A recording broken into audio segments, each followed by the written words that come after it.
depósitos eólicos y depósitos de polvo volcánico.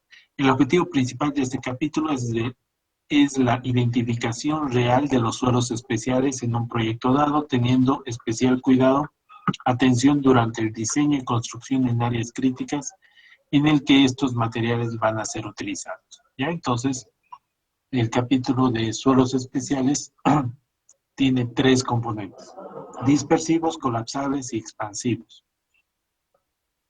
Los suelos dispersivos se denomina el proceso en el cual las partículas de arcilla de muy pequeñas dimensiones ven disminuidas sus fuerzas de atracción molecular por efecto de la presencia de iones de sodio.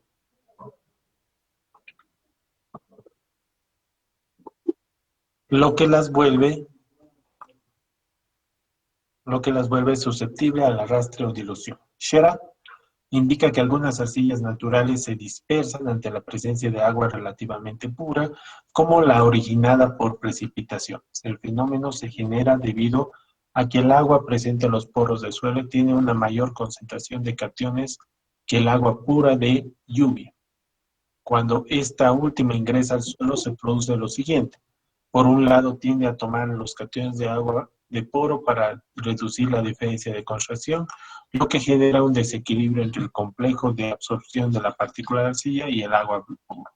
El resultado es una descompensación eléctrica de la estructura química del agua, aumentando la repulsión electrostática de las partículas, tendiéndole a un estado coloidal.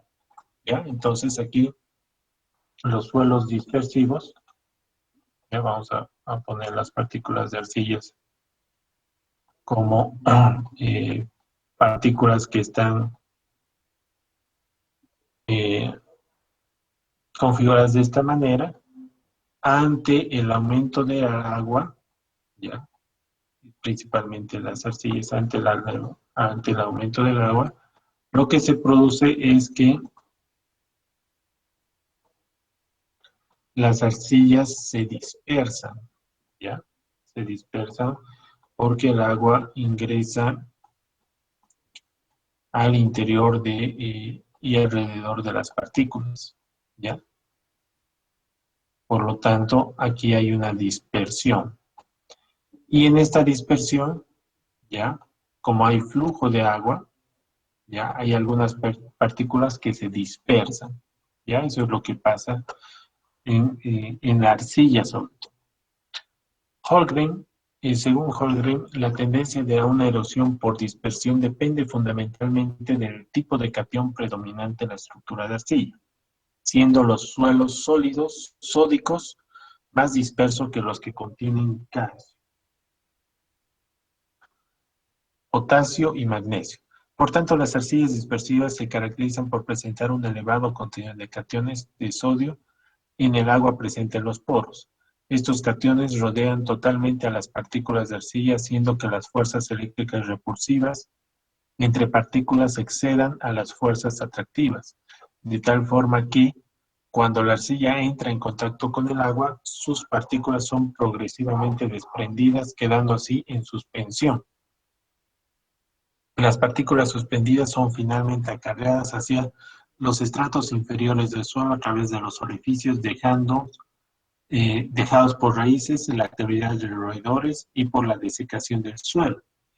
Este tipo de arcilla es sobre todo problemático cuando es utilizado en la construcción de canales u otras obras hidráulicas, pero principalmente en la construcción de presas heterogéneas, donde es utilizado como un material de construcción impermeabilizante y no se detecta a tiempo una arcilla dispersiva. Se puede dar la presencia de quebradas profundas y fallas por tubificación, ¿ya? Entonces, vean acá una foto de una arcilla dispersiva utilizada como material para una pequeña presa. Esta arcilla dispersiva, al contacto del agua, se dispersa y puede provocar estas tubificaciones o estas erosiones, ¿ya? Es problemático, ¿ya? ¿Cuál es el problema? Este es el principio físico donde el agua afecta, ¿ya? Y al añadir agua a una arcilla dispersiva, esta se dispersa. ¿Cuál es el problema? El problema es que en, eh, en un suelo natural, esta dispersión puede provocar tubificaciones, ¿ya? Puede provocar huecos, ¿ya? Producto de las raíces, inicialmente las raíces, y por el paso de estas arcillas dispersivas. Lo que si nosotros colocamos una fundación encima de una arcilla dispersiva, te va a provocar un asentamiento eh, adicional a los asentamientos que estamos calculados, a los asentamientos calculados, y esto provocaría daños en la estructura. Otra situación es que, como podemos ver en la imagen, estas erosiones grandes que se tienen podrían provocar una falla de esta semipresa, que su objetivo era eh, retener esta agua, ¿no? Identificación de las arcillas dispersivas. Identificación en campo. La identificación de los suelos dispersivos debería comenzar con el reconocimiento en campo y determinar si existe algún indicio en la superficie como un inusual estampado erosional de túneles y hondonadas profundas, llamados cántaros, junto con una turbidez excesiva en cualquier depósito del agua. Las áreas de producción de poca cosecha y el crecimiento mal desarrollado y el afloramiento superficial de sales también puede indicar suelos altamente salinos, muchos de los cuales son dispersivos. Ven en esta imagen la tubificación, ¿ya?, de este tipo de suelos y el afloramiento de superficial de sales, que para el caso de poder pensar en como este material, como un material que se utiliza para la construcción, es algo que no deberíamos pensar ya. Y esta tubificación permite el paso del agua con partículas de arcilla, lo que en unos depósitos de charcos de agua, se tuviera que ver aguas con cierta turbidez, es decir, turbio, ¿ya? No agua pura, agua turbia, debido a que está llevando estas partículas en suspensión por ser una arcilla dispersiva, ¿ya? Entonces, en campo, si uno observa con detalles estas características, es posible que estemos ante un suelo dispersivo. Existen unas ciertas características físicas que se debe cumplir para poder intuir de que realmente estamos ante la presencia de suelos dispersivos. Y estas son sus propiedades. Al menos 12% de las partículas tomadas a partir del peso seco son más finas que 0.005 milímetros y tiene un índice de plasticidad mayor que 4. Y entonces, entre las propiedades físicas,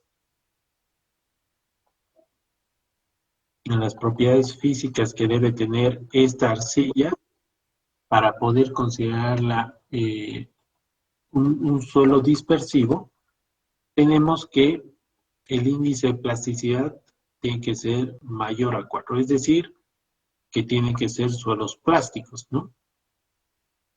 Y que el tamaño, ¿ya?, el tamaño de partículas, no, el porcentaje que pasa el tamaño de partículas del valor de 0.005 milímetros tiene que ser mayor al 12% para poder intuir ya con mayor precisión de que el suelo que está presente en nuestra zona de estudio es un suelo dispersivo. O sea, tenemos que ver estos indicios en campo y conocer estas propiedades. Para conocer estas propiedades, ¿qué ensayos de laboratorio son los necesarios? Aquí se necesita el ensayo de límites de Alterberg, es decir, el límite líquido, el límite plástico y por ende conocer el índice de plasticidad, ¿ya? Para que nos dé un resultado de índice de plasticidad y si es mayor a 4, pues considerar de que tal vez es un suelo fino dispersivo. Y para poder valorar que el porcentaje que pasa en peso seco del tamaño de partículas de 0.005 milímetros es mayor al 12%, se tiene que realizar el ensayo de hidrometría.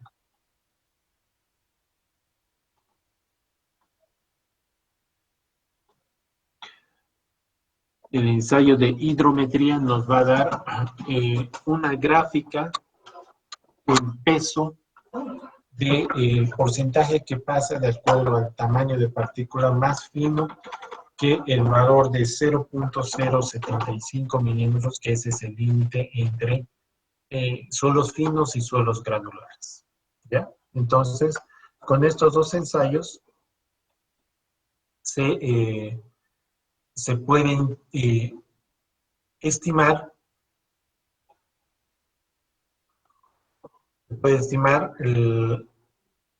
las propiedades físicas para poder considerar al suelo como un suelo dispersivo. ¿Ya? Una vez que se tenga estas dos situaciones, cuando uno ha ido a campo y ha visto que nuestra zona de estudio sí presenta estas características físicas de campo y estas propiedades físicas del laboratorio, uno puede hacer estudios mucho más específicos para identificar cuán dispersivo es el suelo. ¿Ya? Y para eso el texto presenta 4 métodos de identificación de arcillas dispersivas, que están acorde al Servicio de Conservación del Suelo de Estados Unidos, y los ensayos recomendados para estos tipos de suelo son el ensayo de erosión interna, o conocido como pinhole test, propuesto por Sherrod, según la ACTM 4647, el análisis químico de extracto de agua de poros, el método estándar para las características de suelos arcillosos por doble hidrometría y el ensayo químico de fracciones de suelo como Cram test. ¿Ya? Estos 4 ensayos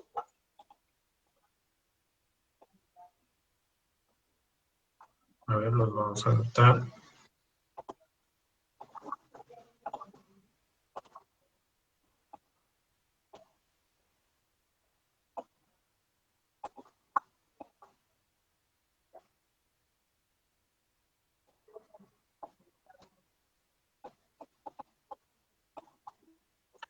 Estos 4 ensayos tienen como resultado, ¿ya? Aquí se presenta el detalle de estos ensayos, ¿ya? No vamos a entrar en el detalle, ¿ya? Pero tienen que saber que acá se presenta el procedimiento, pero básicamente cada uno de estos ensayos puede clasificar al suelo, ¿ya? En 3 o 4 categorías, ¿no? Que son suelos dispersivos, suelos no dispersivos y un rango intermedio de transición entre suelos no dispersivos o suelos no dispersivos, ¿no? Que podría ser suelos medianamente dispersivos, inicialmente dispersivos, ¿ya? En este caso hay una zona de transición. En otros son el grado, ¿ya? Estos 4 grados, altamente dispersivo, dispersivo, intermedio, no dispersivo, ¿ya? Entonces, cada uno de estos ensayos tiene sus particularidades y el objetivo de cada uno de estos ensayos es clasificar al suelo en un rango de suelo dispersivo, medianamente dispersivo y suelo no dispersivo. ¿Qué hacer cuando se tiene esta clasificación? Si es que el suelo es dispersivo o altamente dispersivo, ¿ya? Lo que se tiene que hacer es medidas de prevención y solución cuando se trabaja con arcillas dispersivas. Desde principios de los años 60, el Servicio de Conservación del Suelo de Estados Unidos ha usado varios aditivos químicos con el propósito de mejorar el comportamiento de las arcillas dispersivas. Los principales aditivos químicos usados para este fin son el hidróxido de calcio, el sulfato del calcio, el sulfato de aluminio y mezclas de carbonato de calcio y o carbonato de magnesio. La cantidad de aditivo químico utilizada es determinada realizando algunas modificaciones al ensayo de erosión interna. El aditivo con el que se obtuvo mejores resultados es el hidróxido de calcio. Este ha sido mezclado con arcillas dispersivas con el objeto de reparar principalmente superficies expuestas que se hallaron muy erosionadas. El proceso de reparación y o prevención consiste básicamente de excavar el suelo dañado, realizando a continuación el mezclado y curado respectivo del suelo. Finalmente se procede a la reposición del suelo excavado. Básicamente, la solución es en campo, ¿ya? La solución es cuando se tenga valorado el suelo dispersivo. El suelo dispersivo es adicionar un químico.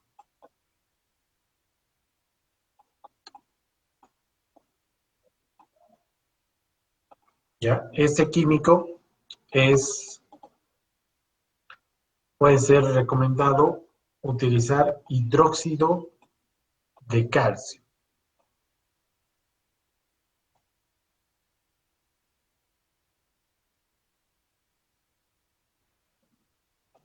¿No? Que sería esta forma, óxido de calcio.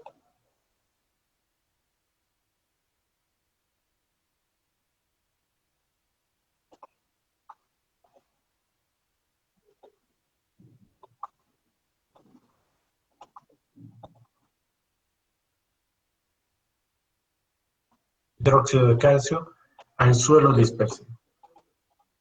Una vez que se ha mezclado con este hidróxido de calcio, se tiene un nuevo suelo que nuevamente tiene que ser valorado,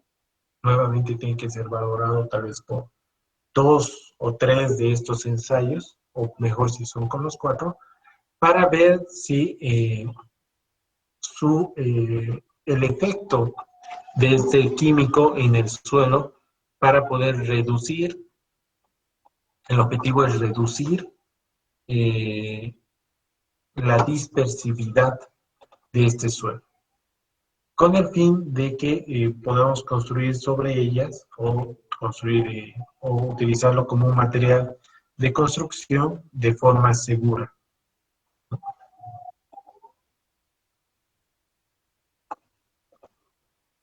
¿Alguna pregunta? ¿Una pregunta hasta acá?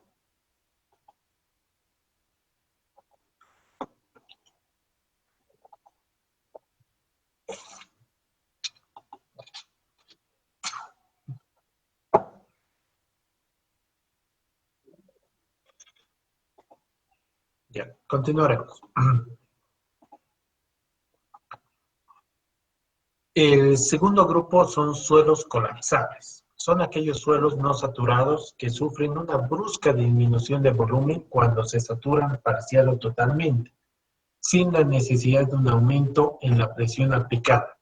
En su gran mayoría, estos suelos son de origen eólico y se conocen como el nombre de loess. Rogers, en 1995, cita como características típicas de la mayoría de suelos colapsables a lo siguiente: estructura abierta y macroporosa, índice de vacío relativamente alto a muy alto, baja densidad seca, provienen de depósitos relativamente jóvenes o recientemente alterados, alta sensibilidad y fuerza y baja fuerza de enlace entre partículas. Un suelo colapsable se encuentra en estado metastable debido a que la empaquetadura de sus partes constituyentes es abierta. Las partículas están unidas entre sí por fuerzas o materiales cementantes que son susceptibles a ser anulados o reducidos cuando aumenta el contenido de humedad del suelo, siendo esta la principal razón por la que cuando ocurre el colapso se forma una empaquetadura cerrada de volumen considerablemente menor, como se observa en la figura 4.2. ¿Ya? Estos suelos se llaman colapsables debido a que la unión que existe entre sus partículas al momento de adicionar agua, ¿ya? produce, produce, eh,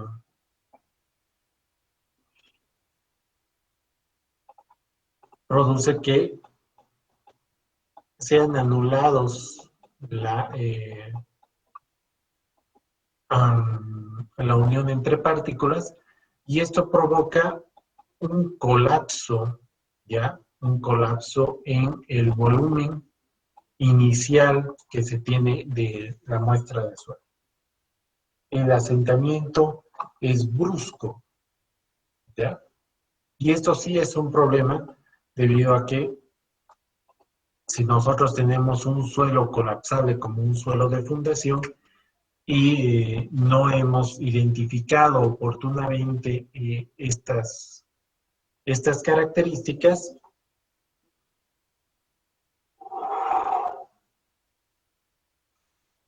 luego de haber iniciado la construcción, ante una pequeña lluvia o ante un incremento del contenido de humedad de la muestra de suelo natural,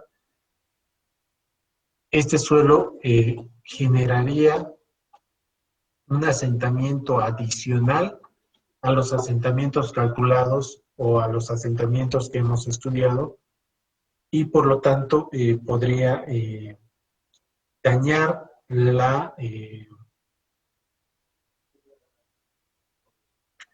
dañar la construcción que estamos diseñando, ¿ya?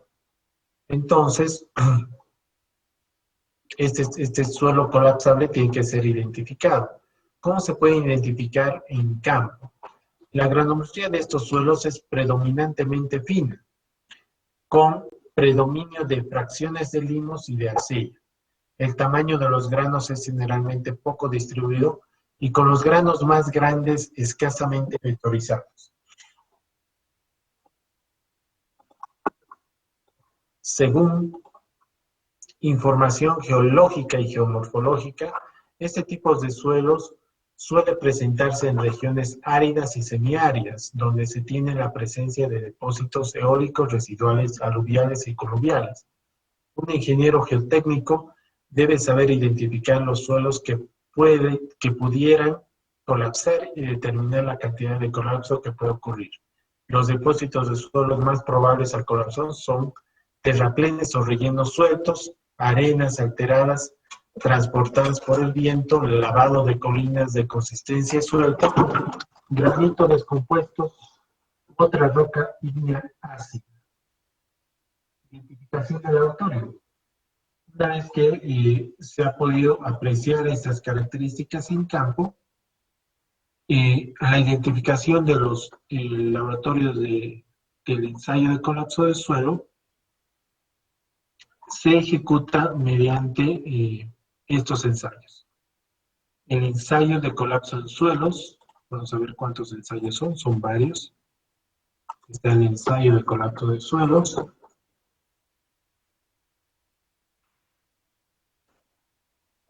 Está el ensayo doble odométrico, de doble hidrometría también se puede decir. Doble odómetro,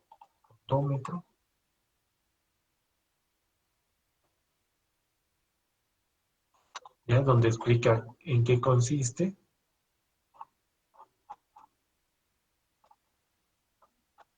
Y algunas propiedades físicas de los suelos de laboratorio.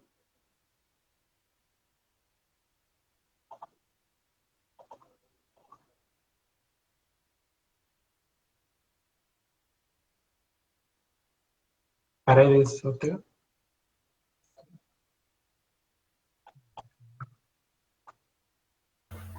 Perdón, hija, es que mi mouse está mal. Ah, ya, no te preocupes. ¿Ya? Aquí. Entonces, algunas características físicas que, como en el caso de suelos dispersivos, podríamos realizar antes de los ensayos de colapsos, como ser para suelos no plásticos, es decir, para índices de plasticidad menores a 4, se puede valorar un suelo colapsable si el diámetro mayor de la partícula correspondiente al 60% más fino del suelo es menor a 0.1 milímetros, ¿ya? O para suelos plásticos, es decir, con un valor de índice de plasticidad mayor a 4, si el contenido de humedad por el índice de plasticidad es mayor a 10, ¿ya?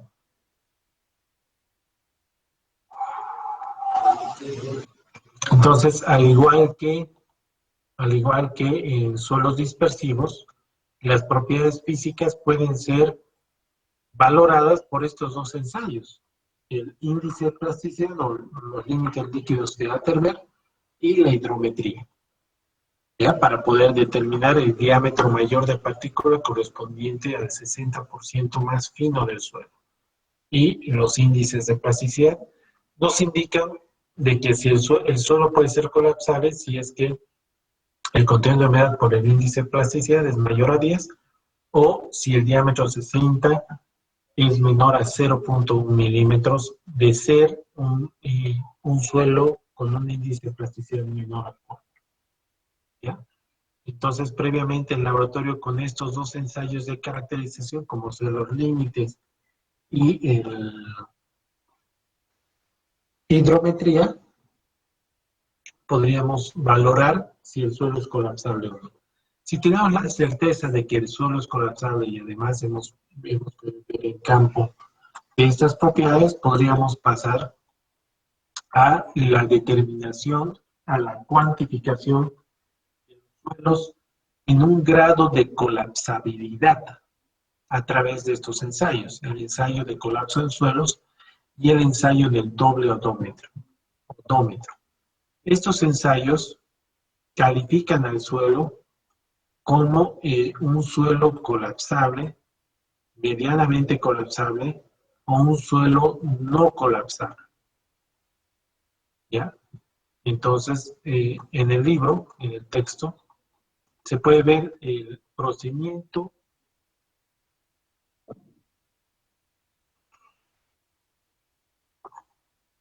de cada uno de estos ensayos para poder valorar el grado de colapsabilidad, ¿ya? El grado de colapsabilidad. Ya podemos ver acá, vean, la calificación del índice de colapso: cero, o sea, no colapsable; bajo, moderado, moderadamente severo o severo. El grado de problemas que podemos tener es que no vamos a tener ningún problema si es que el potencial de colapso se encuentra entre 0 y 1, problemas moderados, un problema, problemas severos, problemas muy severos, ¿ya? Entonces, el índice de colapsabilidad nos da esa categoría. ¿Qué hacer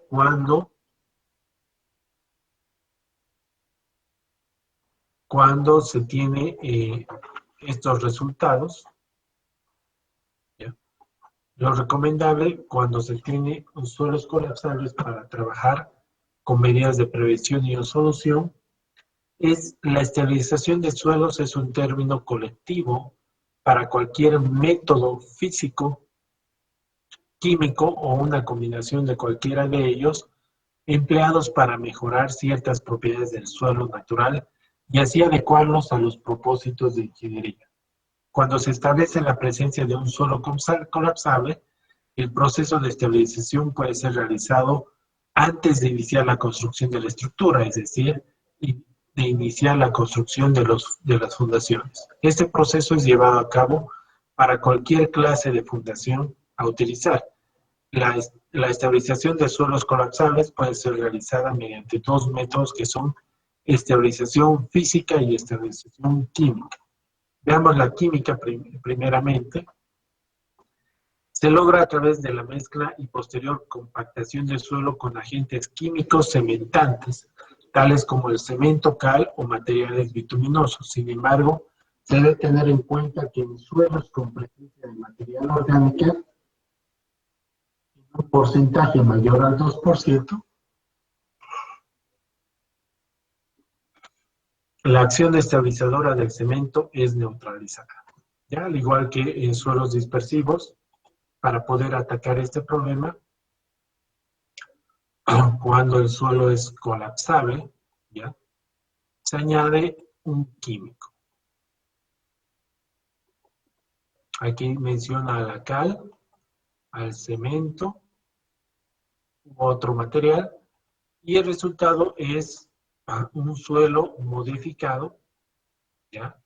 En su componente de la colapsabilidad, para que nuevamente este suelo sea valorado con los ensayos de colapsables y así determinar cuánto se ha bajado el grado de colapsabilidad en ese suelo para poder determinar que el suelo es útil para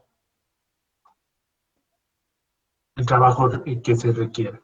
La estabilización física es realizada mediante el uso de compactación dinámica adecuado para compactar mantos de suelos colapsables con espesores menores a 3.5 metros.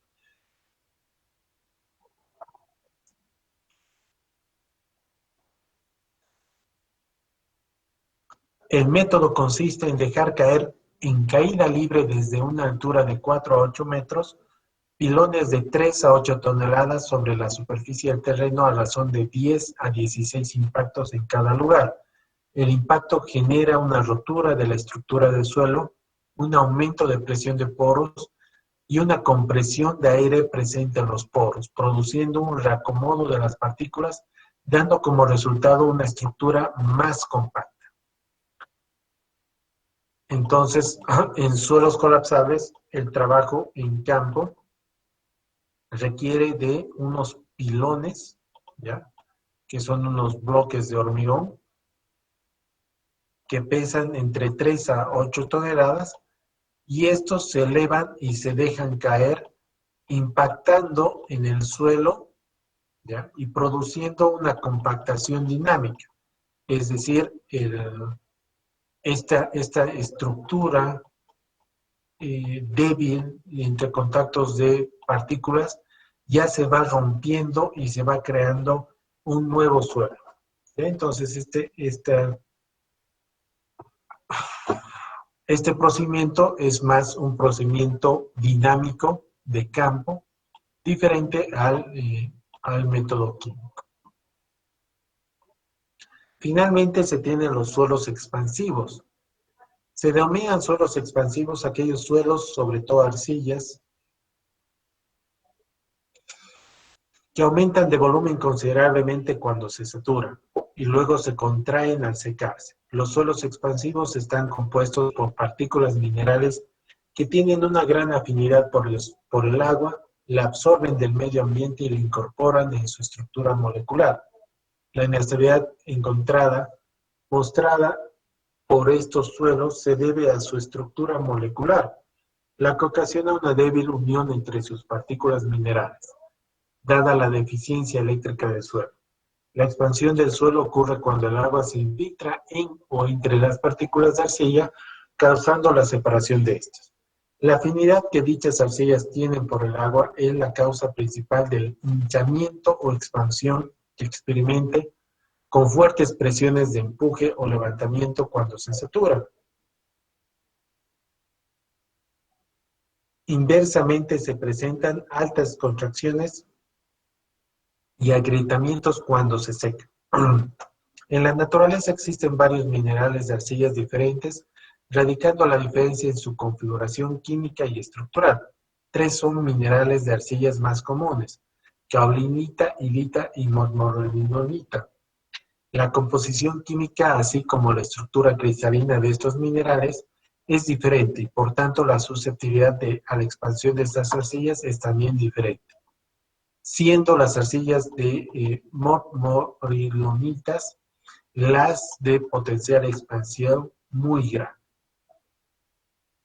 Coduto afirma que, según observaciones de campo, los mayores problemas ocurren en suelos con un alto contenido de mormonilonita. Existen otros tipos de fuerzas que influyen en el fenómeno de expansión.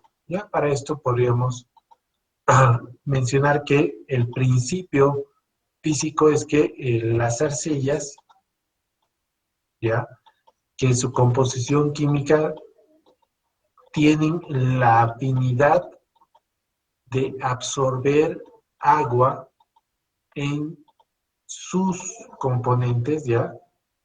Es decir, que la arcilla, cuando está en contacto de estas de agua, incorpora al agua en su estructura, ¿ya? Son como unas esponjas. Y eso genera que el suelo se expanda.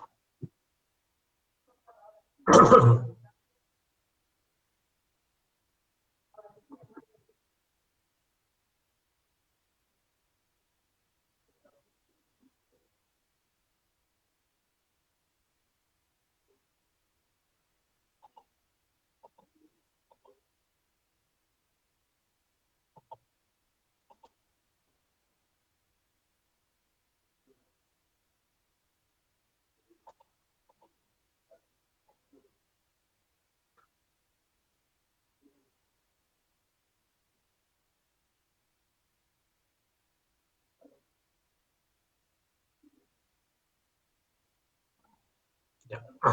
No hay. Vamos a buscar otro día con más tiempo. El suelo, producto del agua, este se hincha y produce una gran expansión, ¿ya? Esto es potencialmente problemático en fundaciones, ¿ya? Porque se genera una fuerza hacia arriba, ¿ya? Que no estaba considerada en el diseño, ¿ya? Y puede producir grandes daños. ¿Cómo se identifican los suelos expansivos en campo? Generalmente los suelos expansivos caen dentro del grupo de arcillas de alta plasticidad y menor proporción en las de baja plasticidad. Estos suelos tienen una consistencia pegajosa al ser mojados y cuando son secados muestran grietas de retracción superficiales, ¿ya? Como se ve en esta imagen. Entonces, en campo, si nosotros vemos esta imagen, es posiblemente que el suelo sea expansivo. Como tiene gran afinidad por el agua, también tiene gran contracción al momento de que el agua está ausente en la estructura del suelo, ¿ya? Por eso es que se contrae. La clasificación principalmente son de arcillas finas de alta plasticidad clasificados en CH, ¿ya? Alta plasticidad. ¿Qué ensayos se pueden realizar para identificar en laboratorio cuán expansivo es un suelo? Son varios métodos. Está el ensayo de expansión libre, ensayo del índice de expansión libre modificado, ya que es otra de las características.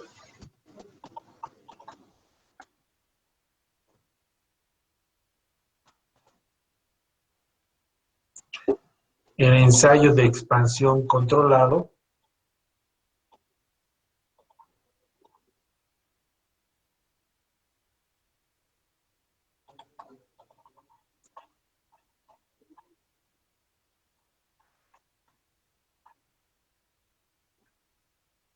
Y se puede tener una idea de cuán expansivo es el suelo si es que se tiene la valoración del límite líquido en un grado de expansión, ¿no? Vean que un límite líquido elevado a mayor al 60%, el grado de expansión es alto, muy alto o extra alto, ¿ya? Y límites líquidos bajos son grados de expansión bajos, ¿ya? Todos estos ensayos, todos estos ensayos ayudan a determinar o clasificar el suelo en tres categorías o más, que son suelos expansivos, suelos intermedios o suelos no expansivos, ¿ya? Con suelos no expansivos no tendríamos ningún problema, pero sí con suelos altamente expansivos o moderadamente expansivos podríamos tener problemas en las estructuras que construyamos en esa zona de estudio. ¿Qué hacer cuando estamos ante suelos expansivos? Los daños de las estructuras de fundación que ocurren como resultado de la presencia de suelos con un elevado potencial de expansión pueden ser evitados a través de la aplicación de las posibles alternativas. Reemplazar el suelo expansivo bajo la fundación es una alternativa que es viable en caso de que se trate de suelos poco profundos. La estabilización del suelo expansivo, ya sea mediante compactación controlada, prehumedecimiento o esterilización química, es posible. La compactación cuando se trabaja con suelos expansivos puede ser una medida útil para disminuir el potencial de expansión. Por lo general, no se recomienda el uso de losas de fundación, sobre todo en casos donde se espera un levantamiento mayor a 38 milímetros. Por otro lado, el principal objetivo del prehumedecimiento es que la mayor parte del levantamiento se dé antes de la construcción. Esto se consigue incrementando el contenido de humedad del suelo a través de un embalse posterior 4 a 5% de cal hidratada a la capa superior del suelo, obteniéndose de esta manera una capa de suelo menos plástica, más trabajable. Y la desventaja principal de este procedimiento radica en que la infiltración en suelos arcillosos es muy lenta. Finalmente, la estabilización química del suelo es realizada con ayuda de cal y cemento. La cal o cemento y agua son mezclados con la capa superior del suelo para luego ser compactadas, y este procedimiento puede ser realizado hasta 1,5 metros de profundidad, siendo el principal objetivo el de disminuir el límite líquido, el índice de plasticidad de las características de expansión del suelo. ¿Ya? Como en los anteriores métodos, pasa por una solución química. La solución, al mezclar el suelo expansivo con algún material que permita reducir la expansividad, usualmente cal viva, ¿ya? Y cuando se mezcla con esto, es necesario volver a realizar los ensayos para determinar qué efecto es el que ha tenido esta solución química en nuestro suelo, ¿ya? ¿Alguna pregunta?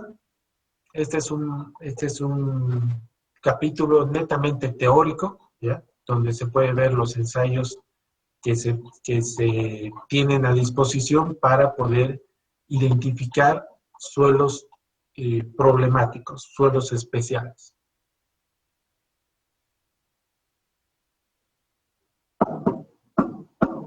Ya. Yo tengo defensa de tesis a las 12:30, por lo tanto quedaríamos acá. Y el día lunes volvemos con clases de dudas, con respecto a lo avanzado hasta ahora. Si no hay más preguntas, aquí quedaremos. Gracias. Hasta luego.